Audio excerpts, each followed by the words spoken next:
नमस्कार.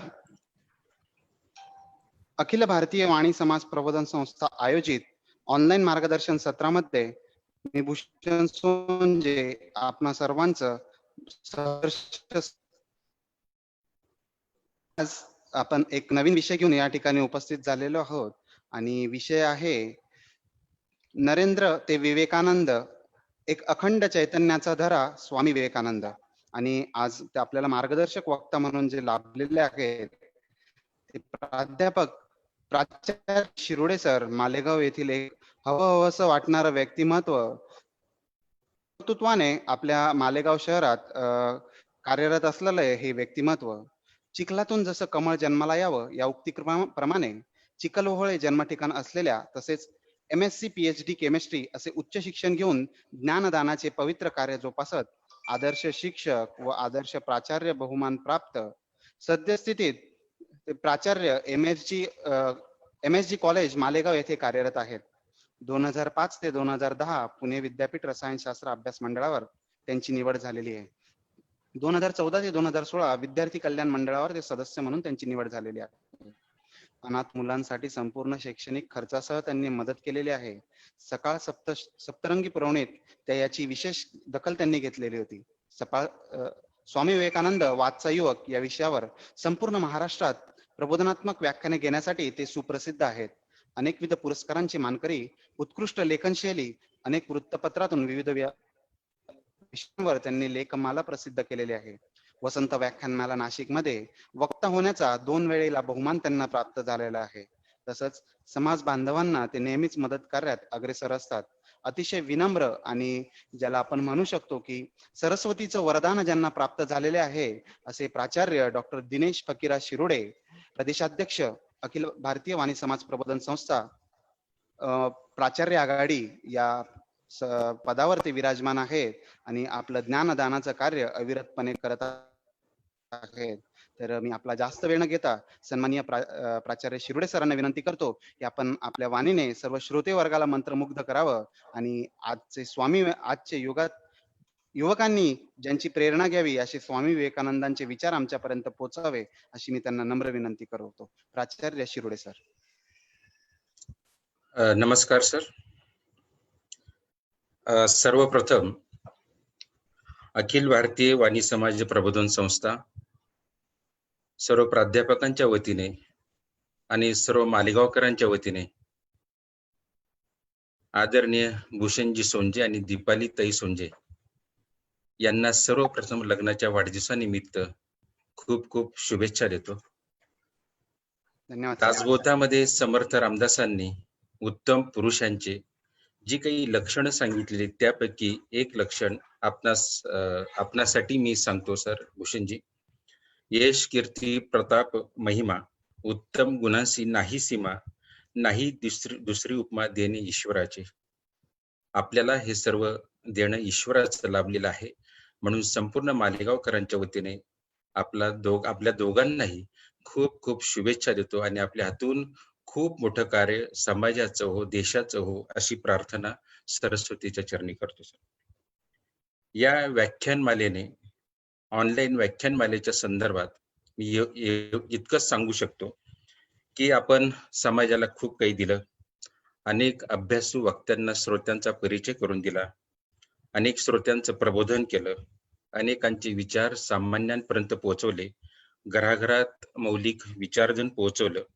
आणि हे सर्व करण्याची संधी आदरणीय सुनीलजी तात्या नेरकर, आदरणीय सुरेशजी बापू, आमचे मित्र दीपक येवले सर यांच्यामुळे ही प्राप्त झाली. आणि आपण या संधीचं सोनं या समाजापर्यंत आपण करून देतात भूषणजी.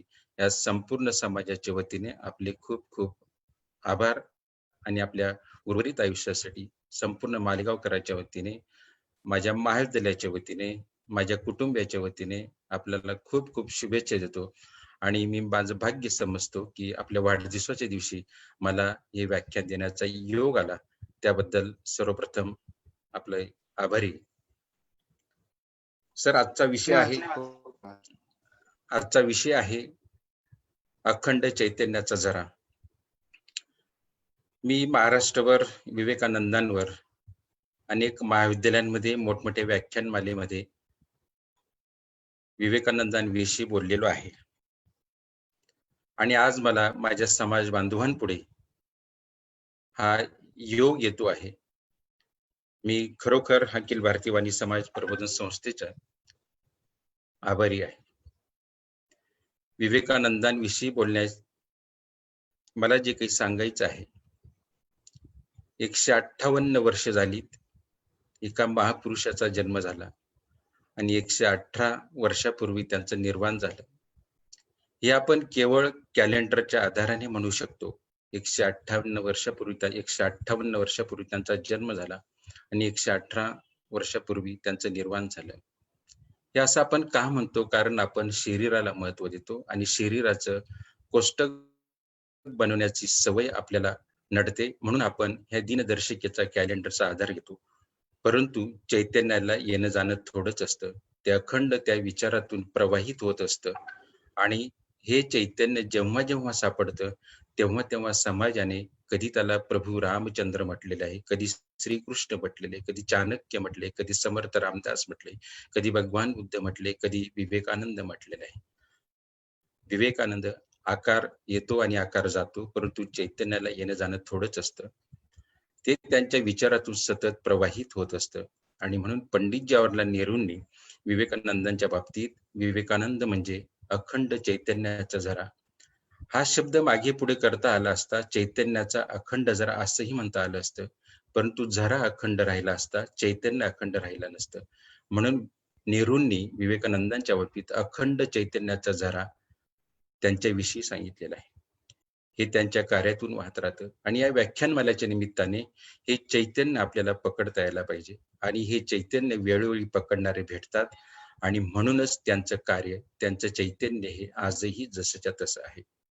1921 साली 58वी जयंती विवेकानंदांची 58वी जयंती जेव्हा विवेकानंदांची बेलूरच्या मठामध्ये साजरी झाली, त्यावेळेला महात्मा गांधींनी तिथं विवेकानंदांविषयी असं सांगितलं की तरुणांनो, या भूमीमध्ये तुम्ही आलात, इथून रिक्त हस्ताने परत जाऊ नका, कारण विवेकानंदांनी त्यांचा देह इथं ठेवलेला आहे.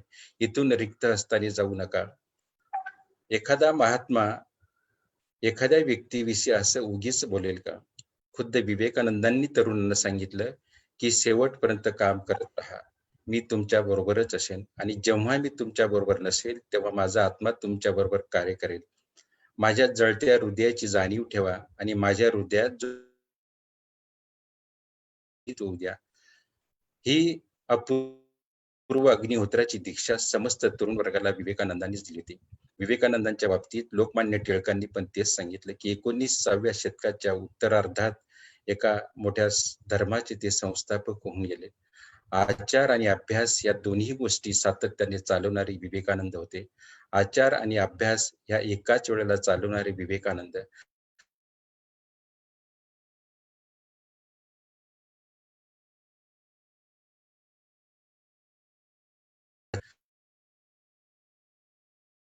म्हणून दोघंही पाहिजे असं लोकमान्य टिळकांनी विवेकानंदांच्या विषयी सांगितलं आणि विवेकानंदांनी सांगितलं की हे आपली पुराणे, उपनिषदे, अन्य शास्त्रे याच्यामध्ये आश्चर्यकारक बाहेर पडली पाहिजे. ती वनव्यात चारही दिशेला वनव्याप्रमाणे पसरली पाहिजे. ती मठातून, अरण्यातून, अनेक संप्रदायातून ती बाहेर काढली पाहिजे. आणि आपल्याला झोपायला वेळ नाही, आपल्याला खूप कार्य करायचंय. माझ्या जळत्या हृदयाची जाणीव आपण सर्वांनी ठेवावी आणि आपल्याला माणसांचं प्रेम आणि त्याग हा फार महत्वाचा आहे. नावलौकिक विद्या हे सर्व पैशाने मिळू शकते, परंतु प्रेम आणि त्याग हे फक्त विवेकानंदांनी समस्त तरुण वर्गाला सांगितले, समस्त हिंदुस्थानच्या वर्षात. आचार्य विनोबा भावेंनी हे सुद्धा विनोबा भावेंनी सांगितलं आहे की स्वामी विवेकानंदांनी केवळ आपल्या सामर्थ्याचीच जाणीव करून दिली असं नाही, तर त्यांनी आपल्या उणीवा आणि दोषी काढले. आपल्या वेदांत मंत्रांचं सामर्थ्यांची प्रचिती विवेकानंदांनी समस्त हिंदुस्थानातील लोकांना दिलेली आहे. त्याचा जप आपण केला पाहिजे. सर्वपल्ली राधाकृष्णन यांनी तेच सांगितले की विवेकानंदांनी असं सांगितलं की आपण आपल्या परंपरेतील आध्यात्मिक स्रोत जपा, कारण विवेकानंदांनी संकटाच्या वेळी आपल्याला धीर दिला, निराशेच्या गर्तेत असताना त्यांनी आपल्याला अवसान दिलं, संकटच्या वेळेला धीर दिला. आणि हे चैतन्य आपल्याला या निमित्ताने पकडता यायला पाहिजे.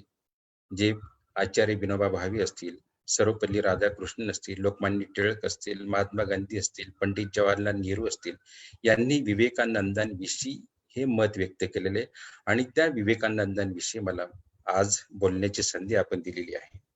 स्वामी विवेकानंद एकदा म्हणतात की जोपर्यंत तुम्ही उच्चतम तत्वांची प्राप्ती करत नाही तोपर्यंत आपल्या तर्क वितर्कांवर तुम्ही ठाम राहा. आपली उच्चतम अवस्थेला पोहोचल्यानंतर आपल्या लक्षात येईल की ते युक्ती विचार हे आपल्या धर्म लाभाच्या पलीकडे आहे, बुद्धीच्या पलीकडे आहे. आणि बुद्धीचं ज्ञान म्हणजे काय असतं? हे पाणी म्हणजे सहज ज्ञान आहे, जल म्हणजे हे विज्ञान आहे आणि बाष्प म्हणजे अलौकिक ज्ञान आहे. हे अलौकिक ज्ञान आपल्याला प्राप्त करता आलं पाहिजे असं विवेकानंदांनी सांगितलं.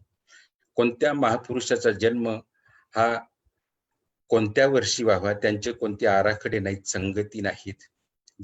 जीवनातल्या प्रत्येक क्षेत्रातील, राजकीय सामाजिकच नाही तर जीवनातल्या प्रत्येक क्षेत्रातील युग पुरुषांच्या जन्माविषयी कोणते आराखडे. पण एक नक्की आहे की या जगातले सगळेच अलौकिक पुरुष पोटीच जन्माला आलेले आहेत. आणि सामान्य आई वडिलांच्या नंतर हा हुकमाचा ऐका हा नेहमी हा नियतीने आपल्या हातात ठेवलेला आहे. हे महत्वाचं कळसूत्र कधी मानवाच्या हाती दिलेलं नाही. आणि जीवनाबद्दल ठामपणे काही सांगता येत नाही. एकच ठाम सत्य मानवी जीवनाबद्दल सांगता येतं. नीतीने म्हणा, प्रारब्धाने म्हणा, काळपुरुषाने म्हणा, कोणत्याही पद्धतीने म्हणा, हा हुकमाचा एका नियती नीतीच्या हातीच ठेवल्याचं. तत्वज्ञानाच्या क्षेत्रामध्ये आपण नाही त्याला धिक्कार पात्र आणि ह्या तत्वज्ञानाच्या क्षेत्रामध्ये अहंकार असेल, पण व्यवहारात म्हटलं हा माणसाजवळ, कारण कोणाचा तरी अहंकार दुखवला जातो तेव्हा माणसं तयार होतात. आणि मी, माझं राष्ट्र, मी, तू, माझा समावेश, समर्पणाची वृत्ती, त्यागाची वृत्ती, प्रेमाची वृत्ती त्याच्यातनच तयार होते. प्रत्येक घराण्याचे काही संकेत असतात, गुणवत्तेचे संकेत असतात. तसंच विवेकानंदांच्या बाबतीत आहे. आजोबा दुर्गाचरण दत्त हे 25शीतच ते संन्यासी झाले होते. आणि संन्यासांमध्ये असा एक संकेत आहे की एक तप वर्ष उलटल्यानंतर परत एकदा घरी येतात. तसं विवेकानंदांचे आजोबा घरी आले होते. 3 दिवस थांबले, कोणाशी एक शब्दही बोलले नाहीत. यावरून त्या घराण्याची आपल्याला आध्यात्मिक वृत्ती कळते, संन्यास वृत्ती कळते. आजोबा 25शीतच विरक्त होऊन विजनवास पत्करून परमेश्वराच्या आराधनेत रमले होते. वडील आज्ञेयवादी होते, आई भक्ती मार्गी होती. स्वतः विवेकानंद हे बुद्धिवादी होते. अपवादभूत व्यक्तींच्या वाट्याला येणारे जन्मक्षण हे सुद्धा अपवादभूत असतात. नेहमी 14 जानेवारीला येणारी संक्रांत विवेकानंदांच्या जन्मदिवशी 12 जानेवारीला आली होती. हा त्यांच्या बाबतीत योगायोग असेल. परंतु विवेकानंदांची आई भक्तीपरायण होती. अनेक अवतार कथा या चिमुरड्या मुलाला आईने सांगितलेले होते. तसे संस्कारही त्यांच्यावर झालेले होते. बालवयातले त्यांचे संवादच खूप अभ्यासनीय होते. वडील कायदे पंडित होते, जगाला पैसे वाटून देत होते, खूप पैसे मिळवत होते. एके दिवशी विवेकानंद वडिलांना म्हणाले की तुम्ही इतके पैसे कमवतात आणि जगाला वाटून देतात, माझ्यासाठी मागे काय शिल्लक ठेवाल? तेव्हा विवेकानंदांचे वडील म्हणाले, तुझ्यासाठी मी मागे काय शिल्लक ठेवले हे जर तुला बघायचं असेल, जा तू आरशासमोर उभा राहा. आत्मविश्वास, बुद्धिमत्ता आणि व्यक्तिमत्व हे तुझ्या चेहऱ्यावर दिसते का ते बघ. आणि हेच प्रत्येकाच्या आई वडिलांचं वरदान असतं, देणगी असतं. बंगाली लोकांना हुक्का खूप आवडायचा.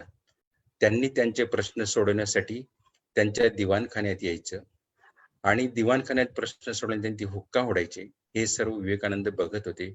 एके दिवशी घरामध्ये कोणी नसताना सर्व हुक्के विवेकानंदांनी एकत्र केले आणि एक एक हुक्का तोंडाला लावला.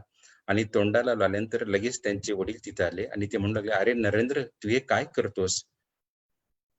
नरेंद्रने त्यांना उत्तर दिलं, बाबा, मी माझी जात तपासून बघत आहे. एक हुक्का ओढणाऱ्याची एक जात असेल तर सर्व प्रकारची हुक्के ओढणाऱ्यांची विशेष कोणती जात असेल? असे प्रश्न ज्याला पडतात तो समाजशास्त्रज्ञ होतो. ते सारखे प्रश्न विचारत होते. एके दिवशी ते आईला म्हणाले, आई, मी आज डाव्या हाताने जेवलो तर चालेल का? दररोज उजव्या हातानेच का जेवण करायचंय? माणसामध्ये असणाऱ्या नैसर्गिक शक्तीचा पूर्णत्वाने का उपयोग करायचा नाही? आपण चालताना दोघं पायांचा विचार करतो. आपण बघताना दोघं डोळ्यांचा विचार करतो. श्वास घेताना दोघं नाकपुड्यांचा विचार करतो. बोलताना दोघं ओठांचा विचार करतो. मग हाताच्या बाबतीत असं का आहे?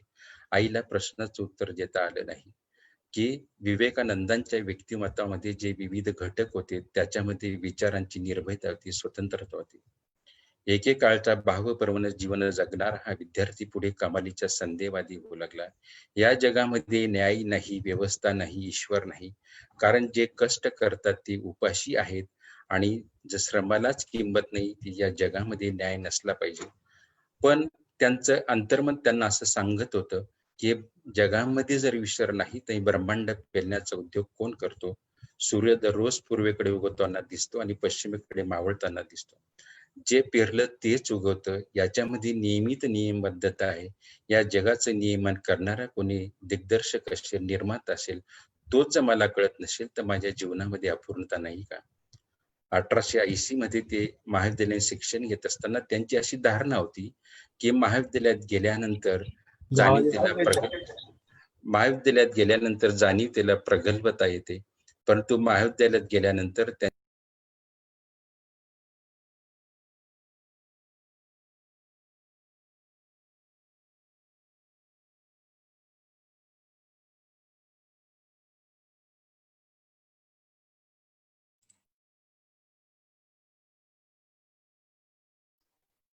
सर अनम्यूट करा स्वतःला. अनम्यूट करा सर.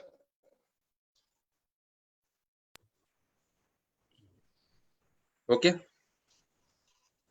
Okay, continue. महाविद्यालयात शिक्षण घेत असताना त्यांना शिक्षणाचा प्रयोग खंडित करावासा वाटला.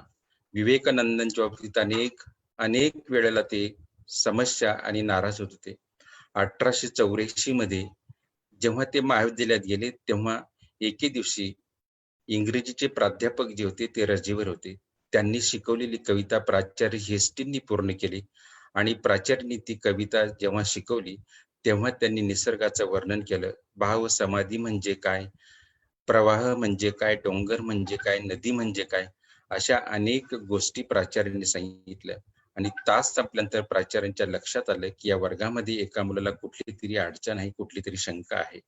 आणि मग त्यावेळेला तास संपल्यानंतर प्राचार्याने सांगितले, बाळ तुला काही शंका आहे का?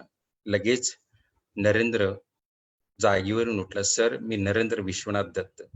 तुम्ही आतापर्यंत भाव समाधी म्हणजे काय तिचं वर्णन सांगितलं. मला एक सांगा की तुम्ही ती अनुभवली आहे का? प्राचार्याने सांगितलं की मी ती अनुभवली नाही, तिचं वर्णन ऐकलं आणि तिचं दर्शन घेतलंय.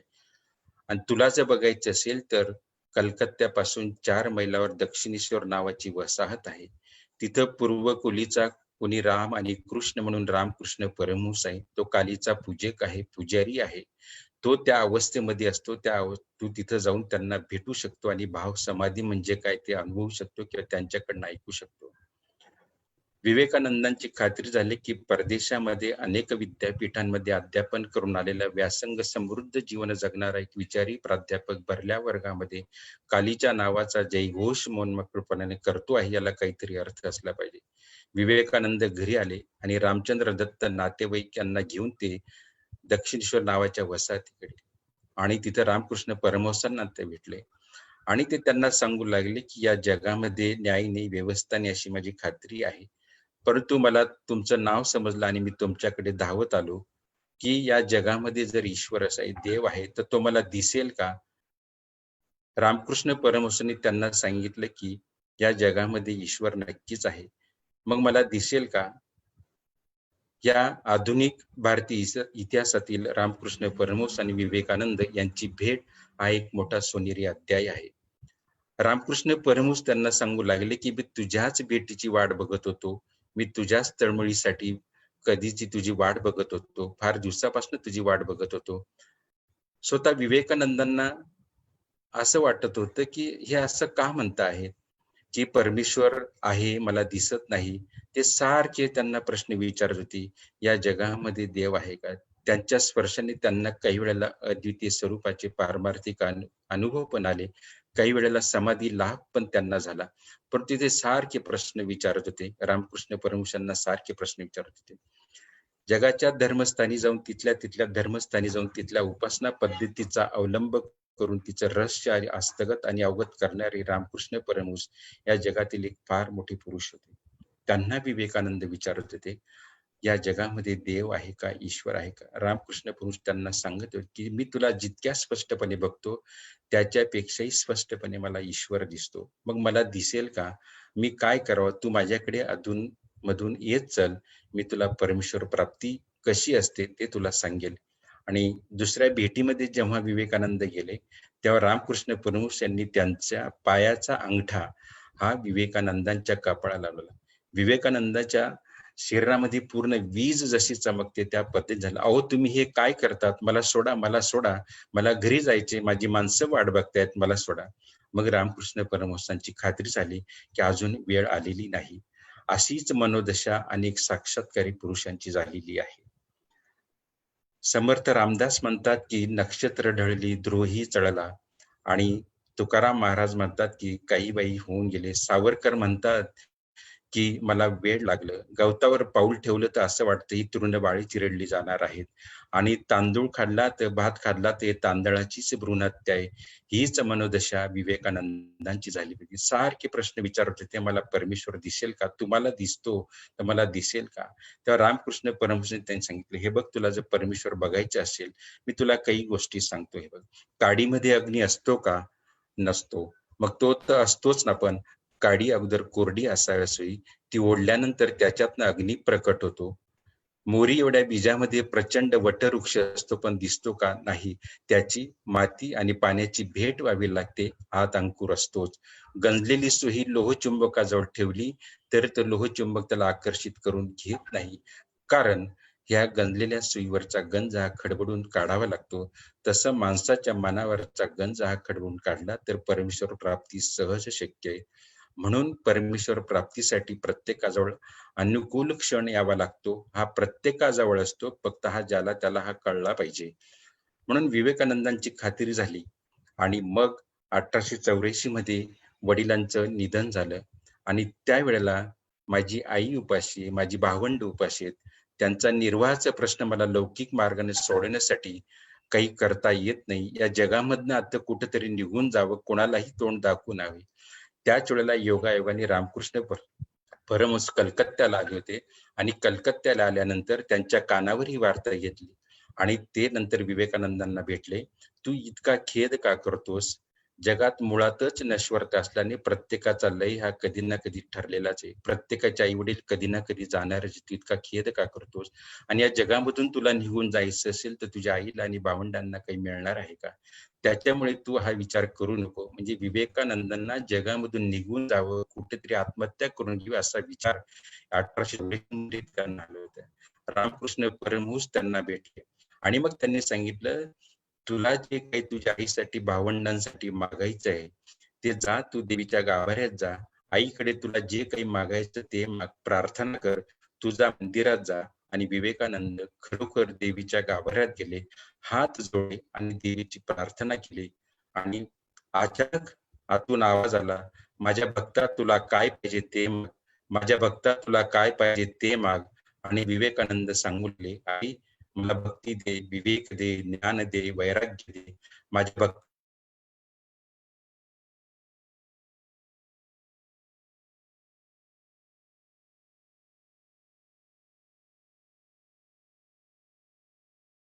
झाल्यानंतर माझ्या भक्ता तुला काय पाहिजे, यांनी तेच मागितलं, भक्ती, विवेक, ज्ञान, वैराग्य. आणि मग विवेकानंद गाभाऱ्यातून परत आल्यानंतर रामकृष्ण परमहंस त्यांना भेटले. मागितलं तू तुझ्या आईसाठी आणि भावंडांसाठी काय मागायचं ते मागितलं का? हो मागितलं, पण मला जे मागायचं होतं ते विसरलोस. मग तू काय मागितलं? मी भक्ती मागितली, ज्ञान मागितलं, विवेक मागितलं, वैराग्य मागितलं. मित्रांनो, वेगळा आहेस बाळा. कारण प्रपंचात राहून सुद्धा आपल्याला प्रपंचाच्या पहिल्या थराला जाता येतं, परमार्थ करता येतो. एखादा माणूस गाळामध्ये रुतून पडला तर गाळाचाच आधार घेत एक पाय गाळात आणि एक पाय गाळाच्या वर प्रपंच गाळाच्या बाहेर येता येतं. तसं प्रपंचाच्या पद्धतीला जाता येतं. मुंगी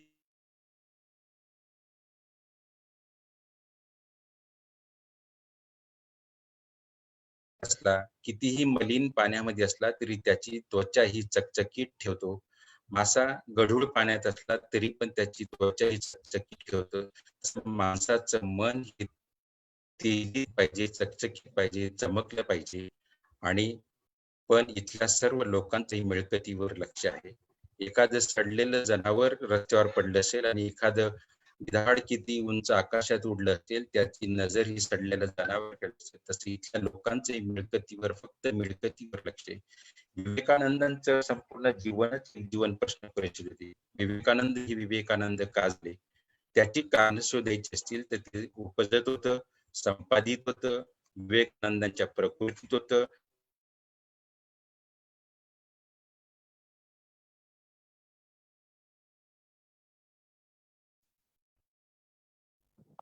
सर आपला व्हिडिओ स्टार्ट करा. उभ्या भारतामध्ये केलेलं परिभ्रमण हे एक कारण आहे. विवेकानंदांनी अखंड विद्या व्यासंग केला आणि अखंड विद्या व्यासंग केला नसता तर विवेकानंद हे विवेकानंद झाले नसते. त्यांच्या आयुष्यामध्ये भगवान रामकृष्ण परमहंस हे झाले नसते. अनुभव संपन्न, साक्षात्कार संपन्न जीवन जगणारे रामकृष्ण परमहंस त्यांच्या सान्निध्यात आले नसते तर विवेकानंद हे विवेकानंद झाले नसते. आणि विवेकानंदांनी संपूर्ण भारताचं घेतलेलं परिभ्रमण आणि दर्शन, समाज जीवनात घेतलेलं दर्शन आणि ह्या युगायुगाच्या ठायी एखादा चौथाही पुरुष तयार होतो, त्याच्यामध्ये स्वामी विवेकानंद आहेत. विवेकानंदांची कारण आणि 1886 मध्ये भगवान रामकृष्ण परमहंस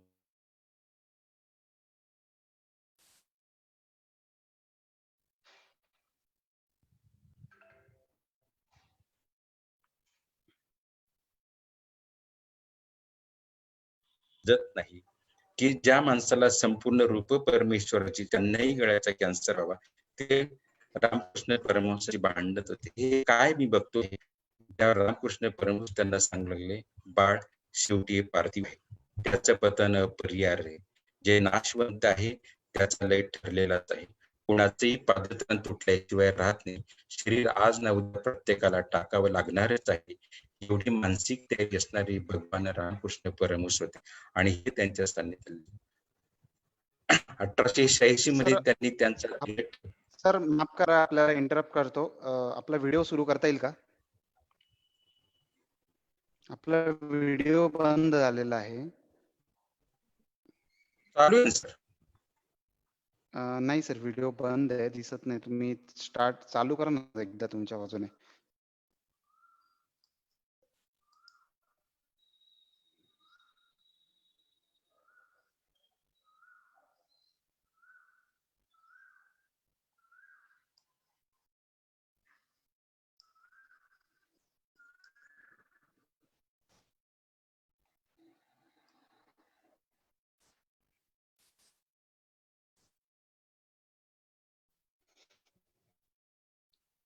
आवाज येतोय?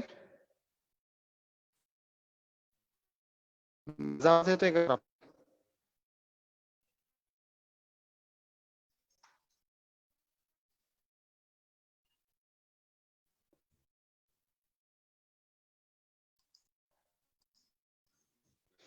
काही तांत्रिक अडचणीमुळे शिर्डे सरांशी संपर्क आपला तुटलेला असा. लवकरच त्यांना आपण रिजॉईन करून आहोत. थोडं क्षणभर एक उसंत फक्त घ्यावी लागेल.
तर आपल्याला पुन्हा जॉइन विनंती आहे की तो आपण थोडा एक वेळ बघावी की आपल्याला जॉइन होते.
सर आपल्याला पुन्हा उपलब्ध झालेले आहेत आणि आपण पुन्हा सेशनला सुरुवात करत आहोत. सर आवाज येतोय? हो, मला येतोय सर. तुम्हाला येतो का? ओके सर, सुरुवात करा. तर हो, अँगल ऍडजस्ट करा कॅमेराचा आणि सुरुवात करा. हं. Yes, येतो sir. का सर सुरुवात आवाज? करा. येतो येस सर येस, आवाज? आता येतोय. तांत्रिक बिघाडामुळे आपला हो सर, हो आवाज सर. येतोय. हो, माझा आवाज येतोय ना? ओके सर, सुरुवात करा. सर, हो येतोय. 16 ऑगस्ट 1886 ला रामकृष्ण परमहंसांनी त्यांचा देह ठेवला.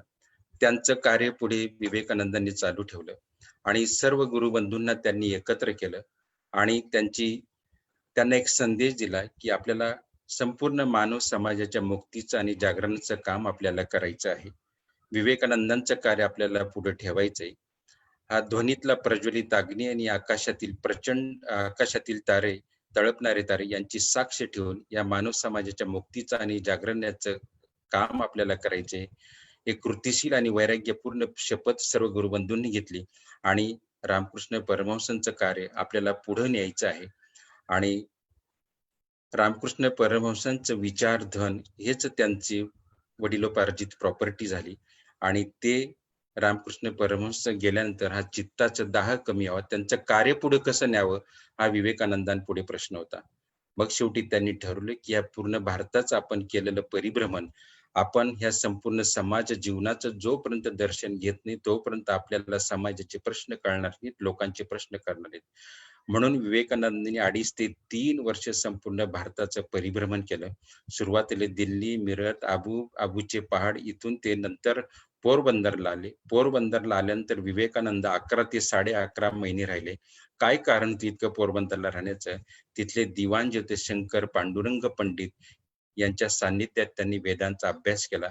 मी स्वतःला हिंदू म्हणून घेतो आणि मला वेद जर माहित नसतील म्हणून त्यांनी अगोदर त्यांच्या सान्निध्यात वेदांचा अभ्यास केला. 11 ते 11.5 महिने ते पोरबंदर येथे राहिले आणि तिथे राहिले, रमले आणि त्यांनी वेदांचा अभ्यास केला. नंतर ते बडोद्याला आले, अहमदाबादला आले. तिथं त्यांनी जैन धर्मांची थोरवी त्यांना तिथं सांगितले. अहमदाबाद, बडोदा नंतर ते मुंबईला आले. मुंबईला बॅरिस्टर रामदास छबिलदास यांच्या घरी ते 8 ते 10 दिवस राहिले, प्रवचने केली. अनेक विद्वान लोक त्यांना तिथं भेटायला येत होते आणि कुणीतरी त्यांना गमतीने विचारलं की एका संन्यस्ताने ध्यानधारणा करण्याऐवजी एका जागेवर बसण्याऐवजी असे फिरणं बरं नाही. त्यांना लगेच उत्तर दिलं की ज्याला जगासाठी काही करायचं आहे त्यांनी जग जाणून घेतलं पाहिजे. ज्याला जग जाणून घ्यायचंय त्यांनी जग पाहिलं पाहिजे आणि ज्याला जग पाहायचंय त्यांनी जगभर फिरलं पाहिजे. माझ्या गुरूंनी माझ्यावर जी जबाबदारी टाकलेली आहे मी ती स्वतःच्या क्षमतेचा अंदाज घेत घेत सर्वत्र संचार करतोय आणि फिरतो आहे. आणि नंतर मुंबईहून ते नंतर पुण्याला आले. मुंबईहून आणि पुण्याला आल्यानंतर हा प्रसंग बऱ्याच जणांना माहिती नाही. ज्या रेल्वेने विवेकानंद आले त्यांचे शेजारी कोण बसले होतं हे विवेकानंदांना माहित नव्हतं आणि जी शेजारची व्यक्ती होती ते विवेकानंद दोघांनाही माहित नव्हतं. नंतर त्यांच्या विचार सुरू झाले, त्यांच्या चर्चा सुरू झाली आणि मग नंतर खात्री पटली. हे 2 भारताचे भाग्य विधाते होते, लोकमान्य टिळक आणि स्वामी विवेकानंद. लोकमान्य टिळकांनी विवेकानंदांना आपल्या घरी नेलं. पुण्याला ते काही दिवस राहिले आणि लोकमान्य टिळक त्यांना आग्रह करू राहिले, की या पुण्यामध्ये तुम्ही राहा आणि या समाजाचे प्रश्न सोडवा. विवेकानंद त्यांना सांगलं, की मी माझ्या गुरूंजवळ त्यांच्या चरणांजवळ शपथ घेतलेली. मला समाज जागरणाचं काम करायचं, समाज मुक्तीचं, मानव मुक्तीचं मला काम करायचंय. मी एकाच गावात थांबलो तर नकळत माझ्या हातून देशद्रोह घडेल. पुढे मला चारीधामाची यात्रा पूर्ण झाल्यानंतर पुढे जसा आदेश असेल त्या पद्धतीने मी करेल. पुण्याहून ते नंतर महाबळेश्वरला गेले. महाबळेश्वरला काही दिवस राहिले. तिथं पण त्यांचे रात्री ध्यानधारणा आणि प्रवचन चालत होते. महाबळेश्वरहून ते साताऱ्याला आले, कोल्हापूरला आले. कोल्हापूरला त्यांचे राजाराम महाविद्यालयासमोर तत्वज्ञान मंडळासमोर त्यांची भाषणं झाली. संपूर्ण कोल्हापूर गाव त्यांचं भाषण ऐकण्यासाठी आलेलं होतं. दुसऱ्या दिवशी जेव्हा त्यांचे कोल्हापूरहून दुसरीकडे जाण्यासाठी बेंगलोरला जायला निघाले, तेव्हा कोल्हापूरच्या लोकांनी त्यांना सांगितलं, की या इतिहास प्रसिद्ध नगरीचं स्मरण म्हणून आपण काहीतरी न्यावं. विवेकानंदांनी सांगितले, की कोल्हापूरची पादत्राणे प्रसिद्ध आहेत असं मी ऐकलेलं आहे. माझ्यासारख्या संन्यस्ताला पादत्राणाचा जोड सुद्धा पुरेसा आहे. एखाद्या लहान मुलाचं निरागस मनच त्यांना जणू काही लाभलं होतं. कोल्हापूरहून ते नंतर ते बेंगलोरला आले, तिथं काही दिवस राहिले. म्हैसूरला आले. म्हैसूरला त्यांचे दिवाण सर शेषाद्री अय्यर, अर्नाकुलमचे चट्टाना स्वामी आणि चामियाड हे त्या राजे त्यांना तिथे भेटले. ते त्यांना सांगू लागले, की या देशाचा युवक हा नुसता फिरतो आहे. देशाची शक्ती वाया जात आहे. तुम्ही आता इथं थांबा. पुढे जाऊ नका. विवेकानंद त्यांना सांगू लागले, की मी तुम्हाला निश्चितपणे आव्हान करेल. माझं सामर्थ्य शतगुणित करण्यासाठी मी तुम्हाला आव्हान करेल, तेव्हा तुम्ही माझ्या पाठीशी उभे राहा. नंतर ते मदुराईला गेले, रामेश्वरला गेले, कन्याकुमारीला गेले. कन्याकुमारीला गेल्यानंतर त्या मंदिरात ते गेल्यानंतर रात्रभर तिथं झोपून राहिले आणि त्या मंदिरात गेल्यानंतर देवीला त्यांनी प्रार्थना केली, आई, या देशाचं दैन्य दूर करण्याची जबाबदारी मी गुरुदेवांच्या चरणाजवळ पत्करलेली, परंतु मला पुढचा मार्ग सापडत नाही, मला पुढचा मार्ग दिसत नाही. असं म्हणत म्हणत ते रात्रीभर त्या मंदिरात झोपून गेले आणि त्यांना पहाटे एक सूचक स्वप्न पडले, की तुला आता इथं थांबता येणार नाही, समुद्रात जावं लागेल. समुद्रामध्ये एक पवित्र भूमी, एक पवित्र खडक आहे. तिथल्या पदचिन्हांची तुला पूजा करावी लागेल. आणि मग विवेकानंदांना वाटलं हे काय आहे? त्या कन्याकुमारीने 3 अहोरात्र तिथं एका पायावर तिथं तपश्चर्या केली होती. श्रीपाद शिला तिथं आहे. तिचं दर्शन आपल्याला घ्यायचं आहे. नावाडी पैसे नसल्यामुळे घ्यायला तयार नव्हते. शार्क मासे असलेल्या समुद्रामध्ये विवेकानंदांनी स्वतःला झोकून दिलं आणि स्वतःच्या अंगबळावर मेहनतीने पोहत ते त्या खडकावर गेले आणि तिथं ते 3 दिवस अहोरात्र त्यांनी चिंतन केलं आणि ते सांगू लागले, की आई, या देशाचं दैन्य दूर करण्याची जबाबदारी मी पत्करलेली, मला पुढचा मार्ग सापडत नाही. दररोज तेच म्हणत होते, की मला पुढचा मार्ग सापडत नाही. उत्तरेकडे अविचल हिमालय आहे, हे आमचे वैभव आहे. दक्षिणेश्वर शेवटी हा इथं कन्याकुमारी हे आमचं सौंदर्य. इतकं वैभव आणि इतकं सौंदर्य भारतात असून सुद्धा हे विपन्न अवस्थेच्या गर्तेमध्ये राष्ट्र कोसळते. येत्या 50 वर्षामध्ये आपण राष्ट्राचं उत्थान केलं नाही तर सर्व ग्रंथ धर्म लयात जाऊन बुडून जाईल. म्हणून या ग्रंथांचं धर्माचं आपण चिंतन केलं पाहिजे, पण मला पुढचा मार्ग सापडत नाही. म्हणून त्यांच्या धर्म विचाराला, देशभक्तीला एक जसा परिमल प्राप्त झाला, एखाद्या फुलातनं जसा सुगंध दरवळतो, त्या पद्धतीने त्यांच्या देशभक्तीला हा धर्म विचारामध्ये त्यांनी प्रवेश केला आणि धर्म विचारात आणि देशभक्ती एकत्र करून व्यक्तीचा मोक्ष हा व्यक्तीपुरता नसून तो समाजासाठी हवा. म्हणून ते सांगू लागले, की या देशामध्ये कंगाल माणसं आहेत, ते सदोदित उपाशी आहेत. त्यांना जोपर्यंत स्वराज्य प्राप्त होत नाही, तोपर्यंत या देशाची दैन्य दूर होणार नाही. पण हे करावं कसं? त्यांना पुढचा मार्ग सापडतच नव्हता. या संन्यस्तांनी हा मोक्ष त्याग करावा, भूतमात्रांसाठी आपले सत्व आणि तत्व वेचावे. पण ते तरी कसं करावं? विवेकानंदांना सुचू लागलं, की पश्चिमेकडचे तंत्रज्ञान भारतात आणावं आणि भारतातलं तत्वज्ञान पश्चिमेला सांगावं. पूर्व आणि पश्चिम, विज्ञान आणि तत्वज्ञान यांचं जोपर्यंत आपण एकत्र करत नाही, तोपर्यंत या विश्वाचं पसायदान होणार नाही आणि या जगाचं कल्याण, या मानवाचं कल्याण होणार नाही. विवेकानंदांची खात्री झाली. परंतु पश्चिमेचं तंत्रज्ञान भारतात कसं आणावं आणि भारताचं तत्वज्ञान अमेरिकेला कसं सांगावं, हा त्यांना पडलेला प्रश्न. परंतु त्यांच्या प्रश्नाचं उत्तर शोधण्याचं काम इतिहासच एका बाजूला करत होता. 1492 मध्ये ज्या अज्ञात अमेरिकेचं शोध कोलंबसाने लावला होता, त्यांचा चतुर्थ शताब्दी महोत्सव अमेरिकेला साजरा करायचा होता, की अमेरिकेने तंत्रविद्येमध्ये जी प्रगती केलेली आहे, या एका अज्ञात खंडाचं अमेरिकेने जे नंदनवन केलेलं आहे, आपल्या प्रगतीचा अहवाल ह्या सर्व जगापुढे मांडायचा आहे. म्हणून आपण एक विज्ञान परिषद अमेरिकेमध्ये भरवली पाहिजे. ती वार्ता वायुवेगाने पसरली. अनेक विचारवंतांना सांगितले, विज्ञान प्रदर्शन आपण घेतल्यानंतर संपूर्ण जगापुढे आपला तंत्रविद्येचा, आपला प्रगतीचा अहवाल आपण मांडायचा आहे. आणि काही विचारवंतांना सुचू लागलं, की माणसाला जगण्याचं बळ विज्ञान देतं, परंतु आपला जो धर्म आहे त्या धर्माचंही जयगान झालं पाहिजे. म्हणून केवळ विज्ञान प्रदर्शन न भरवता एक धर्म परिषद सुद्धा अमेरिकेमध्ये झाली पाहिजे. म्हणून जागतिक धर्म परिषद अमेरिकेने घ्यायचं ठरवलं. देशोदेशीच्या अनेक संस्थांना, प्रचारकांना, प्रतिपादकांना, प्रवर्तकांना निमंत्रण देण्यात आलं.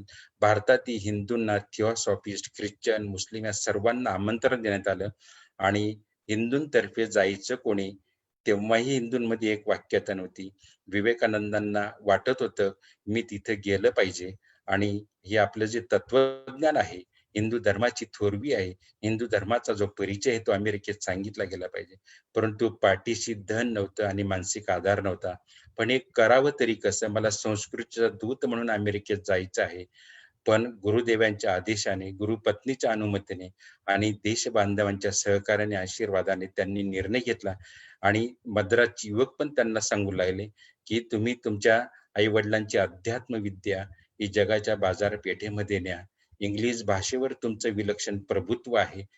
तुम्ही अमेरिकेमध्ये गेलं पाहिजे आणि भारताचा तत्वज्ञानाचा अभ्यास आणि भारताच्या हिंदुस्थान धर्माची जी थोरवी आहे तिचा परिचय आपण करून दिला पाहिजे. म्हणून विवेकानंद अमेरिकेला जायला निघाले. आणि अमेरिकेला जागतिक धर्म परिषद जेव्हा भरणार होती त्याच्या अगोदरच 1.5 ते 2 महिने ते जवळ अमेरिकेला पोहोचून गेले होते. आणि शिकागो गावी गेल्यानंतर खूप पैसे त्यांच्याकडे नव्हते आणि भारतीयांना कुठल्याही हॉटेलमध्ये उतरण्याची व्यवस्था नव्हती. एका कमी खर्चाच्या हॉटेलमध्ये ते थांबले आणि जिथं जागतिक धर्म परिषद भरणार होती त्या स्थानी ते गेल्यानंतर, की मला या जागतिक धर्म परिषदेमध्ये सहभागी व्हायचं आहे, परंतु त्यांना तिथं सामील करून घेत नव्हते. तुम्ही ज्या धर्माचं प्रतिनिधित्व करणार आहेत त्या धर्माचं शिफारस पत्रक तुमच्याकडे नाही. आम्ही अमेरिकेचे लोक खूप शिस्तीचे भोगते आहेत, आमच्याकडे डिसिप्लिन आहे, म्हणून तुम्ही आमच्याकडे आमच्या जागतिक धर्म परिषदेमध्ये तुम्हाला सहभागी होता येणार नाही. तुम्ही आलात त्या देशापर्यंत परत निघून जा. कोणीतरी त्यांना सांगितलं, की आता तुम्हाला या जागतिक धर्म परिषदेमध्ये सहभागी होताच येणार नाही आणि शिकागो गाव खूप महागडं आहे. तुम्ही आलाच आहात तर काही दिवस राहा आणि परत निघून जा. म्हणून ते या अमेरिकेतल्या एका माणसाच्या सल्ल्याने बोस्टन गावी जायला निघाले. ते शहर स्वस्त आहे, तिथं तुमची काही दिवस राहण्याची व्यवस्था होईल म्हणून बोस्टनला जायला ते निघाले. आणि अमेरिकेमध्ये ते बोस्टनला जायला जेव्हा निघाले तेव्हा त्यांच्या रेल्वेमध्ये त्यांना एक महिला भेटली, सनबर्ग नावाची. त्यांनी त्यांची समस्या सांगितली, मी कशासाठी आलेलो आहे. आणि त्या सनबर्ग महिलेने त्यांनी आपल्या घरी नेलं आणि घरी नेल्यानंतर त्यांची जी समस्या होती, जागतिक धर्म परिषदेमध्ये तुम्हाला सहभागी करून घेत नाही, म्हणून त्या गावामध्ये हार्वर्ड विद्यापीठात ग्रीक तत्वज्ञानाचा अभ्यास करणारे प्राध्यापक राईट तिथे राहत होते. त्यांच्याकडे विवेकानंदांना त्या महिलेने नेलं आणि त्यांना सांगितलं, की यांना जागतिक धर्म परिषदेमध्ये सहभागी व्हायचंय, परंतु त्यांचं इंग्लिश भाषेवर विलक्षण प्रभुत्व आहे, तत्वज्ञानाचा चांगला अभ्यास आहे, म्हणून यांचं जागतिक धर्म परिषदेमध्ये सहभागी आपण जर करून दिलं तर ते फार उपयोगाचं होईल आणि अमेरिकेच्या दृष्टीने खूप चांगलं होईल. जेव्हा प्राध्यापक राईट त्यांच्याशी बोलू लागले, की प्राध्यापक राईट यांची खात्री झाली, की तत्वज्ञानाचा अभ्यास असलेला हा फार मोठा संन्यस्त भारतात आलेला आहे. त्यांच्याकडे शिफारस पत्र मागणं म्हणजे सूर्याला आपण प्रकाश दानाचं शिफारस पत्र मागणं. संपूर्ण अमेरिकेतील प्राध्यापकांचा व्यासंग ज्याच्या पासंगाला पुरणार नाही असा संन्यस्त भारतातून आलेला आहे. आणि त्याचं जर आपण ऐकून घेतलं नाही तर आपण निश्चितपणे करंटी असू. म्हणून यांना आनंदाने या जागतिक धर्म परिषदेमध्ये सहभागी करून घ्यावं. प्राध्यापक राईट यांनी जागतिक धर्म परिषदेला कळवलं आणि परत विवेकानंद शिकागो येथे निघाले. जी.डब्ल्यू. हेल या महिलेने त्यांना सांगितलं, त्या जागतिक धर्म परिषदेमध्ये यांना समाविष्ट करून घ्या. आणि जागतिक धर्म परिषद जेव्हा सुरू झाली, ही जागतिक धर्म परिषद 17 दिवस चालली. त्याच्यात स्वामीजींची 12 भाषणं झाली. 11 सप्टेंबर 1893 सर कार्डिनल गिब्स यांनी त्या परिषदेचं आयोजन केलेलं होतं. 11 सप्टेंबर 1893 हा पहिला दिवस त्या जागतिक धर्म परिषदेचा होता. अनेक संस्थांचे प्रतिनिधी तिथं येत होते आणि माझा धर्म किती श्रेष्ठ आहे आणि माझ्या धर्माचं मोठेपण किती आहे हे प्रत्येक जण त्याच्या धर्माचं मोठेपण तिथं सांगत होता. आणि त्यावेळेला विवेकानंदांची वेळ आली. विवेकानंद घाबरत होते की इतक्या मोठ्या हॉलमध्ये 7,000 लोक विद्वान इथं बसलेले आहेत, त्यांच्या समोर मला बोलायचं आहे. विवेकानंद घाबरले होते, थरथरायला लागले होते. परंतु शेजारच्या माणसांनी त्यांना सांगितलं, तुम्ही आता उठला नाही तर तुमचं हे जागतिक धर्म परिषदेमध्ये नाव काढून घेण्यात येईल आणि तुम्ही आता तुमच्या धर्माचा परिचय, तुमच्या धर्माचं महत्व जे आहे ते तुम्ही सांगा. आणि विवेकानंदांनी सरस्वती देवीची प्रार्थना केली, हात जोडले आणि व्यासपीठाकडे जाऊ लागले. आणि व्यासपीठाकडे गेल्यानंतर त्यांनी काय सांगितलं आपल्या सर्वांना माहिती आहे की sister and brothers of America असं म्हटल्यानंतर 7,000 लोक एकाच जागेवर सर्व उभे राहिले आणि टाळ्यांचा प्रचंड कडकडाट करू लागले. विवेकानंद घाबरले, मी भारतीय आहे, माझ्याकडनं काही ग्रामरचं चुकलं तर नाही ना, मी काही चुकीचं तर बोललो नाही ना. सर्वच जण टाळ्या वाजत होते आणि काही वेळ टाळ्या वाजल्यानंतर सर्व खाली बसले आणि विवेकानंद नंतर पुढे बोलू लागले की sister and brothers of America, आतापर्यंत तुम्ही सर्वजण तुमच्या धर्माचं महत्व सांगत होता, परंतु मी प्रथम अमेरिकेला धन्यवाद देतो की देशोदेशीच्या ज्ञानेश्वरांना एकाच व्यासपीठावर तुम्ही बसवलं आणि त्याने आपल्या धर्माचं महत्व सांगण्यासाठी इथं बोलवलं. मी तुम्हाला माझ्या प्राचीनतम राष्ट्रातर्फे धन्यवाद देतो. तुम्ही एका मोठ्या धर्म परिषदेचं आयोजन केलं. मी माझ्या धर्माचं महत्व किंवा माझ्या धर्माचं मोठेपण सांगण्यासाठी इथं आलेलो नाही. मी माझ्या धर्माचा परिचय करून देण्यासाठी फक्त इथं आलेलो आहे. माझा धर्म जो आहे, माझ्या धर्माने कोणावरही आक्रमण केलेले नाही. ज्याने त्याने आपल्या धर्मात राहून उन्नती साधावी, हा सहिष्णुतेचा धर्म माझा फक्त आहे आणि हीच सहिष्णुता माझा धर्म शिकतो. हिंदू धर्मामध्ये मी जन्माला आलो, हे फक्त ज्यांच्या वाट्याला भाग्य त्यांच्याच येतं आणि म्हणून मला माझ्या धर्माबद्दल अभिमान आहे, गर्व आहे. कारण या देशोधडीला, परक्यांच्या छळामुळे देशोधडीला लागलेल्या अनेक जाती धर्माच्या निराश्रितांना हिंदूंनीच पोटाशी धरले, हिंदूंनीच हृदयाशी धरलेले. यहुदींची देवालय जेव्हा रोमनांनी मातीत मिळवली तेव्हा त्या यहुदी लोकांना हिंदूंनीच कवटाळलेले. पारसी लोकांचे जेव्हा हाल होते त्या पारसी लोकांना हिंदूंनीच कवटाळलेले. आणि या सुंदर वसुंधरेवर अनेक निराश्रित लोकांनी, अनेक धर्माभिमान आणि पंथवेड असलेल्या लोकांनी, अनेक माणसांचं रक्त सांडलेलं आहे. या धर्म परिषदेने निश्चितपणे मला खात्री आहे की या राक्षसांना आता शिक्षा होईल आणि ही सर्व धर्म परिषदेने आतापर्यंत या धर्माचे कोट आपले नाहीसे होतील आणि एक विश्व कल्याण आपल्याकडे या धर्म परिषदेने साधलं जाईल. हा 11 सप्टेंबर 1893 रोजी विवेकानंदांनी केलेले भाषण होतं. विवेकानंदांचं दुसरं भाषण 15 सप्टेंबर 1893 झालंय. त्यावेळी त्यांनी धर्म कलेचं मूळ म्हणजे काय ते सांगितलं की एका सागरामध्ये एक बेडूक होता आणि एका खेड्यातल्या विहिरीमध्ये एक बेडूक होता. तो सागरातला बेडूक एके दिवशी फिरत त्या विहिरीजवळ आला आणि त्या विहिरीत तो पडला आणि त्या दोघं बेडकांची चर्चा सुरू झाली. विहिरीतला बेडूक त्याला सांगू लागला की तू कुठून आलास रे? मी समुद्रातून आलो. अरे तुझा समुद्र तरी केवढा असेल? मग हा सांगू लागला, या टीजवर विहिरीशी तू समुद्राशी काय कल्पना करू शकतो? आणि मग त्या विहिरीतला बेडूक सांगू लागला, अरे तुझा समुद्र मोठा असू शकत नाही, ही माझी विहीर बघ. आणि हेच प्रत्येकाच्या धर्मकलाची मुले. एकमेकाची निंदा करणं थांबवलं पाहिजे, कुणीही कोणाला कमी लेखू नये. हे 15 सप्टेंबर 1893 ला त्यांचं भाषण झालं. त्यांचं तिसरं भाषण 19 सप्टेंबर 1893 झालं. या प्राचीन इतिहासमध्ये आपले 3 धर्म होते, पारसी, हिंदू आणि यहुदी. हे 3 धर्म होते. यहुदी धर्मातनं ख्रिश्चन धर्म जेव्हा आला, तेव्हा यहुदी हद्दपार झाले आणि ख्रिश्चन धर्म आला आणि पारसी लोक फक्त मूठभरच उरलेले आहेत. या तिघही धर्मांची शक्ती जरी असली तरी हिंदू धर्मातनं अनेक संप्रदाय तयार झाले, परंतु हिंदू धर्माचं जे महत्व आहे ते आजपर्यंत कमी झालेलं नाही आणि अनेक विज्ञानाचे शोध हे हिंदू धर्मातच लागलेले आहेत.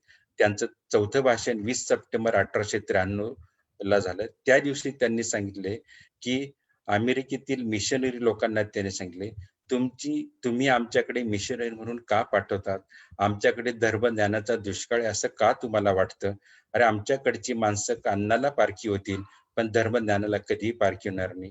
आमच्याकडचा भिकारी भीक मागण्यापूर्वी सुद्धा एक देवाचा अभंग म्हणतो तेव्हा त्याच्या थाळीमध्ये पैसे पडतात. आमच्याकडे उदंड धर्मज्ञान आहे. तुम्ही आम्हाला कुठली धर्मज्ञानाचे धडे देऊ नका ख्रिस्ती लोकांनो. तुम्ही आमच्याकडे येतात, चर्च बांधतात, परंतु आमच्या लोकांना अन्नाची गरज आहे. त्यांना तुम्ही मूर्तीपूजकांचा आत्मा वाचविणारे तुम्ही आम्हाला आमच्या लोकांना उदंड धर्मज्ञान आहे. उदंड धर्मज्ञान असल्यामुळे तुम्ही तुमचा मूर्तीपूजकांचा आत्मा तुम्हाला वाचवायचा असेल, हा फक्त तुम्ही अमेरिकेत वाचा, आमच्याकडे भरपूर ज्ञान. नंतरच्या त्यांचं दुसरं भाषण जे झालं ते 25 सप्टेंबरला झालं. 25 सप्टेंबरला भाषण झालं तर भगवान बुद्धांविषयी ते बोलले की कर्मकांडाचा कचरा दाटल्यानंतर विमल विचारांची गंगा पुन्हा विशुद्धीच्या पात्रातून नेणारा भगीरथ भगवान बुद्ध माझ्या देशाने बघितलेला आहे. म्हणून बुद्धांनो, तुम्ही आमच्याकडे दुर्लक्षित करून तुमची उन्नती होणार नाही आणि ब्राह्मणांनो, तुम्ही सुद्धा यांच्याकडे दुर्लक्ष उन्नती होणार नाही. बुद्धांचं विशाल अंतःकरण आणि ब्राह्मणांची अफाट बुद्धिमत्ता यांचा जोपर्यंत मिलाप होत नाही तोपर्यंत समाजाची प्रगती होणार नाही. नंतरच्या दिवसाच्या भाषणात त्यांच्या शेवटच्या दिवशी त्यांचं जे भाषण झालं त्या भाषणामध्ये त्यांनी सांगू लागले की तुमच्या प्रत्येक धर्माला संस्थापक आहेत, माझ्या धर्माला कोणी संस्थापक नाहीत. जीविताची धारणा करणारी तत्व ज्यांना उमगली त्यांना आम्ही ऋषी म्हणतो. त्यांच्या ओठांवर जे शब्द आले आम्ही त्यांना वेद म्हणतो. हे ऋषी आणि वेद हेच आमचे संस्थापक आहेत. म्हणून आजपासून कोणीही कोणाला कमी लेखू नका. हे स्थल कालातिक विश्व धर्माची आज गरज आहे. म्हणून आपण जागतिक धर्म परिषदेमध्ये एक विश्व कल्याण, एक कालव्यवस्था ही कालबाह्य झाली पाहिजे आणि एक विश्व धर्म स्थापन झाला पाहिजे. म्हणून आजपासून कोणी कोणाला कमी लेखू नका, हे शेवटच्या दिवसामध्ये त्यांचं भाषण होतं. आणि भाषण संपल्यानंतर विवेकानंदांना 3 वर्ष परत अमेरिकेत राहावं लागलं की त्यांच्या या 12 भाषणांमधून वेदांताची उत्तुंगता, संगीताची लयबद्धता आणि माधुरीची मधुरता यांच्या भाषणातनं जाणवत होती. आणि मग अमेरिकेचे लोक त्यांना सांगू लागले की आता तुम्ही अमेरिकेत थांबा, आता जाऊ नका. ते अमेरिकेतल्या लोकांना सांगू लागले, मी आलो माझ्या मायभूमीचा पुत्र म्हणून, मी आलो हिंदू धर्माची पताका खांद्यावर घेऊन, मी आलो हिंदू धर्माचं महत्व सांगण्यासाठी, मी आलो हिंदू धर्माचा परिचय करून देण्यासाठी. म्हणून मला भारतात परत जावं लागले. त्याच वेळेला इंग्लंडमधनं पण त्यांना बोलवण्यात आलं. म्हणून स्वामीजींना इंग्लंडमध्ये पण जावं लागलं अमेरिकेतनं. आणि इंग्लंडमध्ये महिलांनी विवेकानंदांचं एक भाषण ठेवलं आणि संपूर्ण महिला त्यांना सांगू लागल्या की अमेरिकेमध्ये तुम्ही तुमच्या तत्वज्ञानाचा जय जयकार झाला, परंतु आमच्या इंग्लंडमधील महिलांना तुम्ही अद्वैत म्हणजे काय ते समजून सांगा, आमची अशी इच्छा आहे. आणि विवेकानंद त्यांना सांगू लागले, अद्वैत इतक्या सोप्या भाषेत सांगितलं आणि हे अद्वैत जर आज प्रत्येक महिलेने पाळलं तर मला वाटतं स्त्री भ्रूण हत्या कुठेही होणार नाही. हे अद्वैत म्हणजे काय त्यांनी सांगितलं. त्या महिलांना सांगू लागली विवेकानंद, समजा या प्रचंड हॉलमध्ये तुम्ही सर्व महिला एकत्र आहात, या हॉलमध्ये वाघ आला तर तुम्ही काय कराल? मग त्यांनी सांगितलं की आम्ही पळून जाऊ, आम्हाला जिथं लपायला जागा मिळेल तिथं आम्ही पळून जाऊ, कुठल्या ते आडोशाला जाऊ. आणि विवेकानंदने त्यांना दुसरा प्रश्न केला, समजा तुमच्या मांडीवर एक मूल आहे तर तुम्ही काय कराल? त्या वाघाने त्या मुलाला जबड्यात घेतलं तर तुम्ही काय कराल? त्या इंग्लंडमधील महिला त्यांना सांगू लागल्या, ती वाघाच्या जबड्यात आम्ही हात घालू, त्या मुलाचा जीव वाचवण्याचा आम्ही प्रयत्न करू. विवेकानंदांनी तिसरा प्रश्न केला, समजा ते मूल तुमचं नसेल तर? मग तेव्हा इंग्लंडमधल्या महिला म्हणल्या, आम्ही तो विचार करणार नाहीत, आम्ही सर्व महिला एकत्र येऊ आणि वाघाच्या जबड्यामध्ये हात घालू आणि त्या मुलाचा जीव वाचवण्याचा प्रयत्न करू. मग विवेकानंद सांगू लागले, त्या मुलासाठी तुटणारा तुमचा जो जीव आहे तोच तुमच्यातला शिव आहे. या जीवाचं शिवाचं ऐक्य याचंच नाव अद्वैत आहे. त्याची उपासना याचंच तत्वज्ञान आहे आणि या तत्वज्ञानाचं वर्म सांगणं हे माझं वैराग्याचं कर्म आहे. आणि म्हणून तेव्हा ते म्हणू लागले की इंग्रजांच्या राज्यावर सूर्य कधी मावळत नव्हता, पण विवेकानंदांच्या हा तळपणारा सूर्य इंग्लंडमध्ये पण चमकत आहे. तेव्हाही त्यांना सांगू लागले की तुम्ही आता इंग्लंडमध्ये तरी थांबा. आणि विवेकानंद सांगू लागले, मी भारतात परत जाणार आहे. माझी माती, माझी माणसं, मी तिथला आहे. मला भारत हा स्वर्ग समान आहे. मग निरोप समारंभाच्या वेळेला कोणीतरी त्यांना सांगितलं, आता तरी तुम्ही थांबा. इतके नीटनेटकी स्वच्छ शहर इकडे इंग्लंडमध्ये आहेत, अमेरिकेमध्ये, इकडेच तुम्ही थांबा, भारतात परत जाऊ नका. मग विवेकानंद परत सांगू लागले की भारत माझा देश आहे, तो माझा स्वर्ग आहे. तिथली माणसं, तिथली माती, त्याच्यावर मी प्रेम करतो, मला परत जावं लागणार आहे. मग 15 सप्टेंबर 1897 स्वामी विवेकानंद भारतात आले आणि किनाऱ्यावर त्यांच्या स्वागतासाठी तयारी चालू होती. एका निष्कांचन वैराग्याचा सत्कार हा फक्त भारतातच होऊ शकतो, कारण त्यांची रथातून त्यांची यात्रा निघाली आणि एका निष्कांचन वैराग्याचा सत्कार हा फक्त भारतातच होऊ शकतो. हा भगवा रंग म्हणजे तरी काय असतो? तो मांगल्याचा द्योतक आहे. हा निरभ्रतेचा बोध घडवणारा रंग आहे, मांगल्याचा शुभ्रतेचा सूचक आहे. या भगवा रंग हा नंतर संन्यास्यांच्या जीवनाशी संलग्न झाला आणि विवेकानंद सांगू लागले की मी कोणी सत्ताधीश नाही, क्रीडांगण गाजवणारा खेळाडू नाही, माझ्या सहीने कुठलेही काम होणार नाही, परंतु तुम्ही माझा सत्कार केला. आणि त्यांची यात्रा निघत असताना त्यांची आई पण त्यांना, तिथल्या आईला त्यांनी नमस्कार केला. आणि ते सांगू लागले की अमेरिकेमध्ये मी भारताचं तत्वज्ञान सांगितलं, परंतु इथं तत्वज्ञानाची गरज नाही, तर व्यावहारिक वेदांत मला सांगावं लागणार आहे. भारतात मला व्यावहारिक वेदांत सांगायचंय. आणि ते मदुराई, रामेश्वर, इथं ते कन्याकुमारी इथं परत गेले आणि व्यावहारिक वेदांत म्हणजे काय ते त्यांनी सांगितलं. आणि पहिलं कारण त्यांनी असं सांगितलं की नॅरो आउटलुक, संकुचित वृत्ती जोपर्यंत भारतीयांमध्ये आहे तोपर्यंत आपली प्रगती होणार नाही. चीन कशी शेती करतो ते आपण बघत नाही, जपानी माणूस कसा प्रगती करतो ते आपण बघत नाही, इतर देश झपाट्याने वेगाने पुढे जात आहेत आणि आपण त्याचा विचार करत नाही. आपली संकुचित वृत्तीच हेच एकमेव कारण आहे. नंतर ते व्यावहारिक वेदांत परत निग्लेक्ट ऑफ मासेस म्हणजे काय? ज्या श्रमकरी माणसांवर हा देश उभा आहे, घाम गाळणाऱ्या लोकांवर हा देश उभा आहे, त्यांच्याकडे आपण अखंडित दुर्लक्षित करतो. राज्यकर्ते त्यांच्या तोऱ्यामध्ये, विद्वान त्यांच्या आयटी मध्ये जगत आहेत, परंतु ज्यांना घाम येतो, जे कष्ट करतात, त्यांच्याचकडे अखंडित दुर्लक्ष होत आहे. म्हणून हा कोप आहे. एखाद्या दलिताची लेक बाळांतवून असेल, गावाबाहेर तिची झोपडी असेल, रात्री पाऊस पडत असेल, एखाद्या श्रीमंत माणसाला कधीतरी वाटेल का तिला माझी गाडी सोबत देऊन तिला दवाखान्यात नेऊ का? Neglect of masses. नंतर ते व्यावहारिक सचोटीचा अभाव, lack of business and dignity, हे एक आपल्या प्रगतीचं, अधोगतीचं कारण आहे. विवेकानंद सांगितलं की व्यावहारिक सचोटीचा अभाव, ही व्यावहारिक सचोटी, प्रामाणिकपणा कुठंच दिसत नाही. दूध विकलं त्याच्यामध्ये पाणी, धान्य विकलं त्याच्यामध्ये खडे, विनाकारण पुढची तारीख देणारा वकील आणि कुठलेही कारण नसताना इंजेक्शन देणारा डॉक्टर आणि कुठलीही तयारी न करून शिकवणारा प्राध्यापक, हेच अधोगतीची कारण आहेत. स्त्रियांना पण ते सांगत होते, लॅक ऑफ वुमेन, आपण स्त्रियांकडे अखंडित दुर्लक्षित करतो, स्त्रियांना समानतेने वागवत नाही, त्यांचं मन कोणी जाणून घेत नाही, त्यांना आपण समान वागवत नाही आणि म्हणून या अधोगतीचं कारण आहे. तरुणांना पण ते सांगत होते की या परमार्थासाठी, या भारतासाठी तुमचा सुदृढ बांधा हा फार मोठा गरजेचा आहे. व्यायाम करा, सुदृढ राहा. या धर्म कारणासाठी, भारतासाठी, हिंदुस्थानासाठी तुमचा सुदृढ बांधा हा खूप महत्वाचा आहे. हे सर्व व्यावहारिक वेदांत विवेकानंदांनी अमेरिकेतनं आल्यानंतर भारतात सांगितले. त्याबरोबर भगिनी निवेदिता होती, त्यांनी शाळा काढली आणि महिलांसाठी शाळा काढली. त्या उद्घाटन प्रसंगी विवेकानंद सांगू लागले, या महिलांना, तो भारतीय महिलांना तुला काही शिकवायचं असेल तर यांना दुःखाचा भागाकार आणि सुखाचा गुणाकार कसा असतो हे शिकव. मदुराई, रामेश्वर, तिथं रामकृष्ण मिशनरीची स्थापना त्यांनी केली आणि अमेरिकेतले मिशनरी जे काम करतात, मिशन म्हणजे काय, ते अमेरिकेत हे लोक काय काम करतात, गरिबांना अन्न देतात, आजारांना औषधं देतात, त्यांच्या पाठीवरून हात फिरवतात. हेच काम विवेकानंदांनी भारतात आल्यानंतर रामकृष्ण मिशनची स्थापना केली आणि त्यांच्या अनेक ठिकाणी ही कामं चालू होती.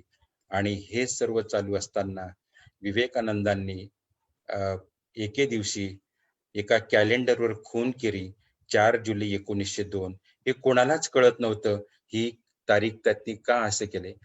एक 8 दिवस अगोदर विवेकानंदांनी त्यांना रामकृष्ण परमहंस त्यांच्या स्वप्नात आले आणि विवेकानंद त्यांना सांगू लागले, तुम्ही मला त्या दिवशी स्पर्श केला, माझं बाह्य अंगाचा स्पर्श तुम्ही केला आणि सांगितलं की आता मी साक्षात्कारी पुरुष म्हणून मी जाणार आहे, ही किल्ली मी घेऊन जाणार आहे.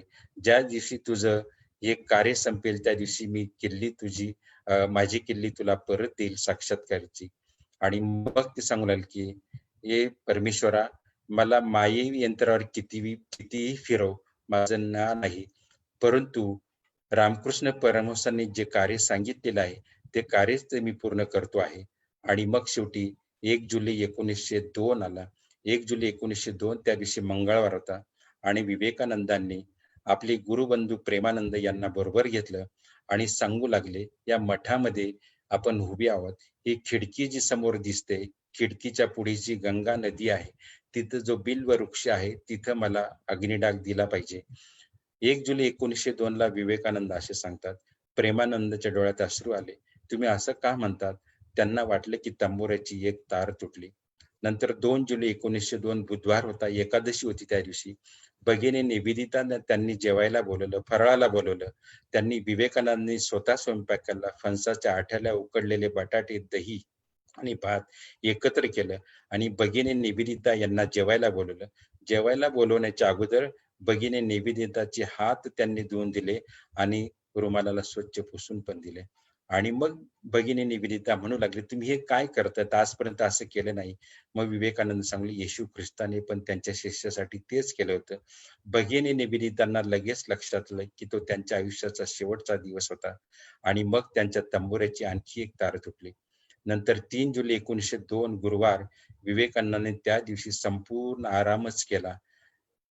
नंतर 4 जुलै 1902 या दिवशी सकाळी प्रभाते करदर्शनम केल्यानंतर विवेकानंद खिडकीसमोर उभे राहिले, गंगेकडे बघितलं, आरशासमोर उभे राहिले आणि स्वतः मनाचा आरसा त्यांनी पुसून टाकला आणि म्हणू लागले की आज माझा परीक्षेचा शेवटचा दिवस आहे. मला उद्यापासून सुट्टी लागणार आहे. मी सर्व विषयांचा अभ्यास केलेला आहे. माझी आता उद्यापासून मज्जाच आहे. मी आज वार्षिक परीक्षेचा शेवटचा पेपर देणार आहे. मला उद्यापासून सुट्टी लागणार आहे. आणि मग सकाळी 8 वाजता ते मठामध्ये गेले. तिथं त्यांनी ध्यानधारणा केली आणि ध्यानधारणा करीत असताना त्यामध्येच रामकृष्ण परमहंस त्यांच्या स्वप्नात आले आणि स्वप्नात आल्यानंतर रामकृष्ण परमहंसांनी त्यांना सुतारांच्या बायांची गोष्ट सांगितली. ती गोष्ट अशी सांगितली की त्या बाया पोहे काढतायत, उकळाचे घाव मुसळामध्ये पडतायत.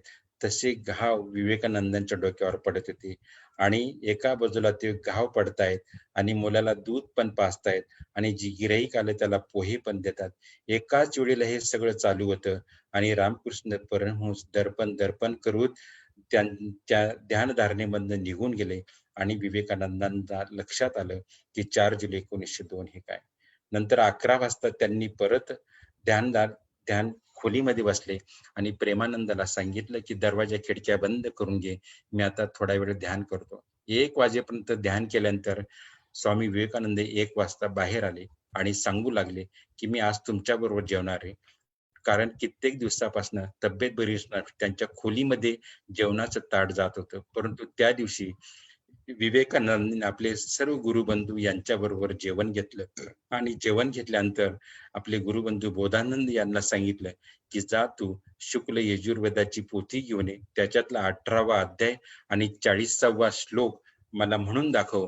आणि बोधानंदांनी तो म्हटला, परंतु विवेकानंदांचं समाधान झालं नाही आणि या संपूर्ण श्लोकाचं विवरण, संपूर्ण श्लोकाचं महत्व, स्पष्टीकरण आपल्या गुरुबंधूंना विवेकानंदांनी जसं एखादं पद्धतीने श्लोकाचा अर्थ हा समजून सांगावा स्पष्टपणे. त्या पद्धतीने विवेकानंदांनी जसं पाणीनी जसं उलगडून दाखवतो त्या पद्धतीने विवेकानंदांनी एक एक शब्दाची फोड करून सांगितले. आणि दुपारी 4 वाजता ते आपले गुरुबंधू प्रेमानंद यांना म्हटले, चल आता आपण थोडं बाहेर फिरून येऊ.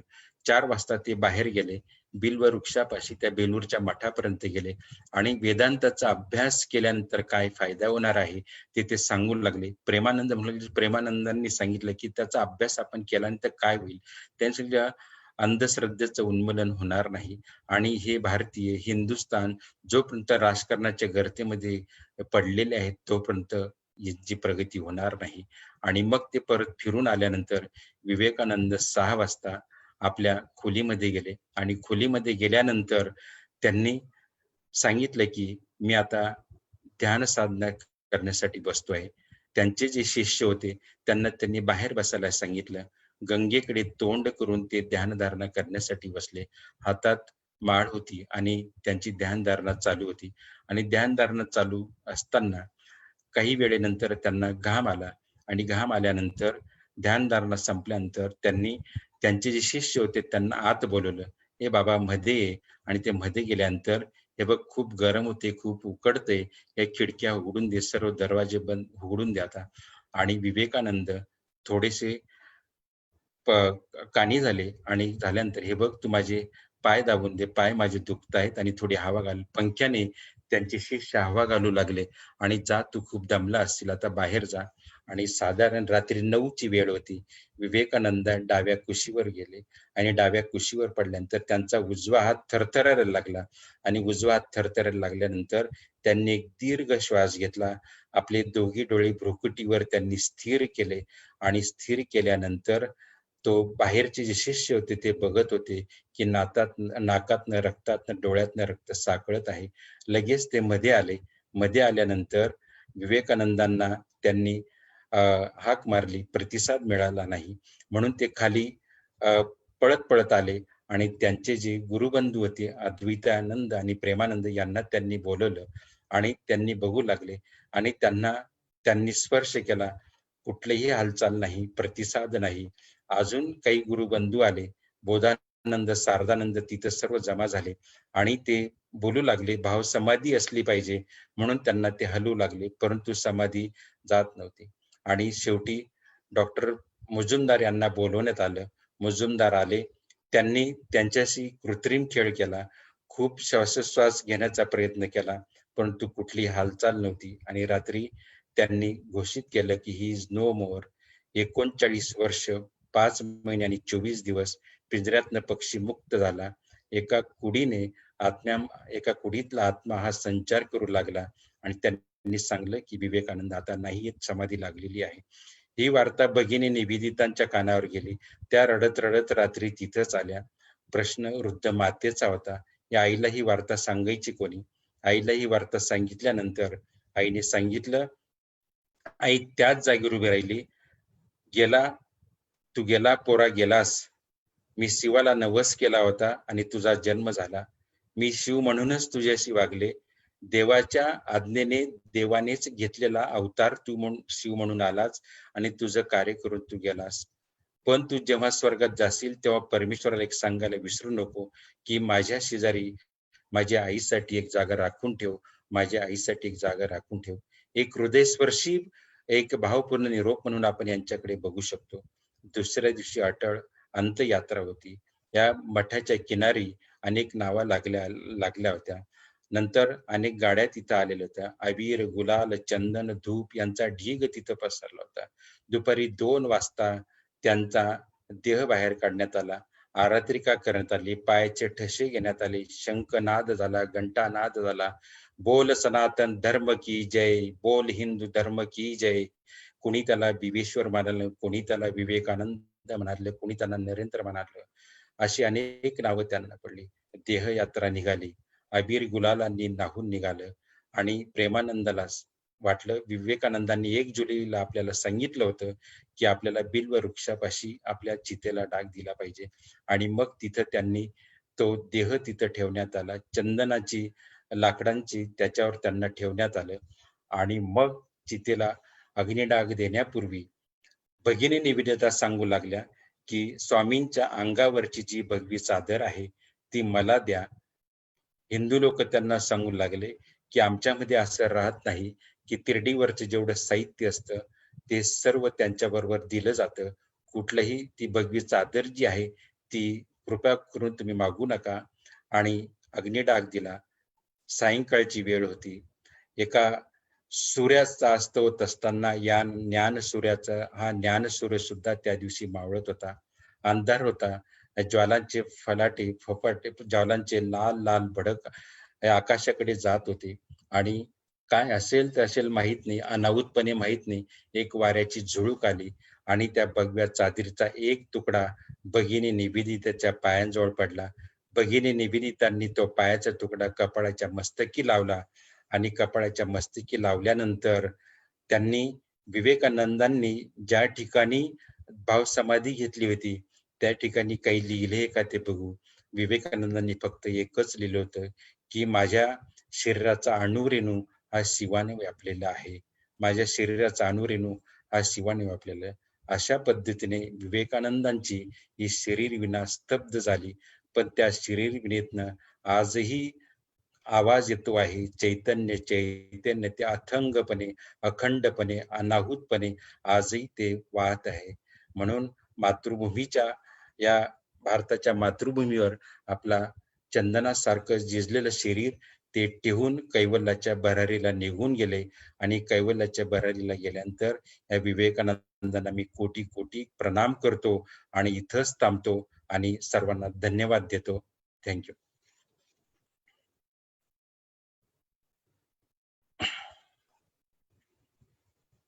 अंगावर शहारे आणणारा आणि रोमांच उभं करणारा असा हा प्रवास, विवेकानंदाचा प्रवास.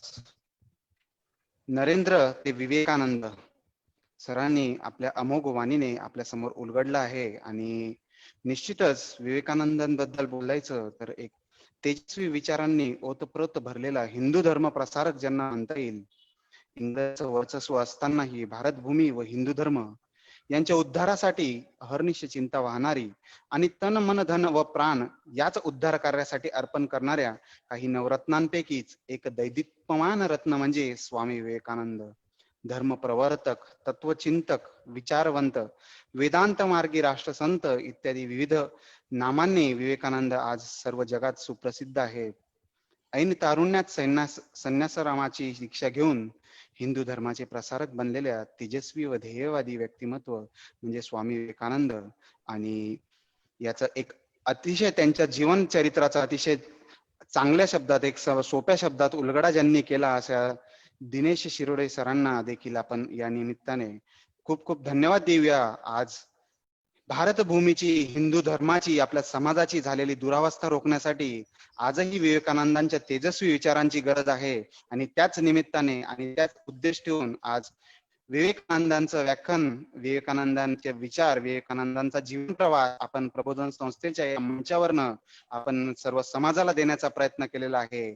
आणि उपस्थित श्रोते वर्गाचे मी निश्चित धन्यवाद मानतो की या श्रोते वर्गाने खरोखर आज आपणास विचारांची भूक होती आणि ही विचारांची भूक आपल्या अमोघ वाणीने, मधुर वाणीने डॉक्टर दिनेश शिरोडे सरांनी भागवलेली आहे.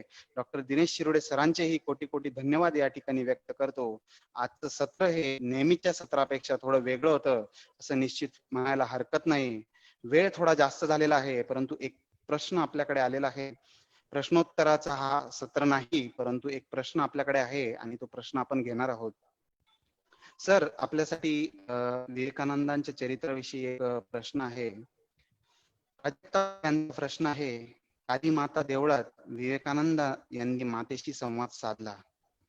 त्यावेळी त्यांच्या मनात दाटलेली भावना व भगिनी निवेदिताशी साधलेला पहिला संवाद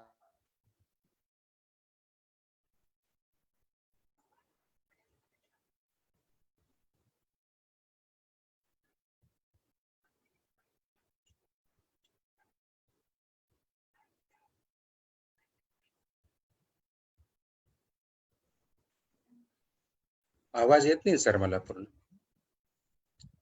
हॅलो हॅलो सर, आवाज येत नाही सर.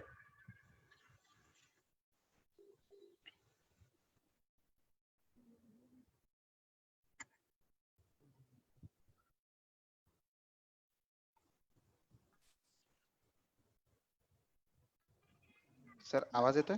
सर हा आता येतोय सर, बोला ना सर. हा. प्रश्न पोहोचला सर आपल्यापर्यंत? हो, परत परत एकदा सांगा सर. विवेकानंद यांनी मातेशी होता. त्यावेळी त्यांच्या मनात दाटलेली भावना व भगिनी निवेदिता यांच्याशी साधलेला पहिला संवाद यात काही साम्य वाटते का? विवेकानंद हे जेव्हा पहिल्यांदा देवीच्या गाभाऱ्यात गेले, रामकृष्ण परमहंस त्यांना भेटले आणि त्यांची मनोदशा जी होती तीच मनोदशा त्यांची प्रत्येक स्त्रीकडे बघताना त्यांची होती, विवेकानंदांची. भगिनी निवेदिताच नाही.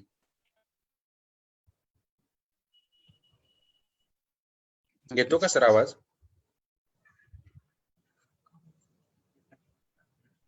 सर कमेंट सेक्शन मध्ये क्वेश्चन टाका, मी सर्वांची उत्तरं देतो सर. हॅलो, आवाजाचाच प्रॉब्लेम आहे.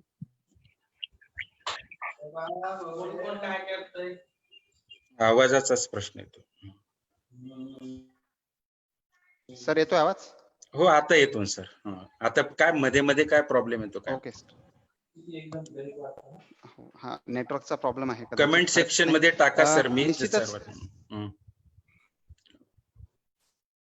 निश्चित सर, खूप खूप धन्यवाद. आज आपण या सत्राला सर्व श्रोते वर्गाला मार्गदर्शन केलं. सगळ्या श्रोते वर्गाला विवेकानंदांचा प्रवास आपण या निमित्ताने सांगितला. खरोखर आपले मनापासून धन्यवाद. सर्व श्रोते वर्गाचे पुन्हा एकदा धन्यवाद मानतो. सर प्राध्यापक आघाडीच्या प्रबोधन संस्थेच्या प्राध्यापक आघाडीच्या नेतृत्व करत आहे आणि त्या माध्यमातून ते प्रबोधन संस्थेच्या मंचावरनं कार्यरत आहेत. दिनेश शिरोडे सरांना त्यांच्या भावी वाढीसाठी देखील शुभेच्छा देतो. अधिकाधिक प्राध्यापकांचं संघटन आपल्या हातून घडो आणि प्रबोधन संस्थेच्या व्हिजन 2020च्या आपल्या या संकल्पात आपण सुयोग्य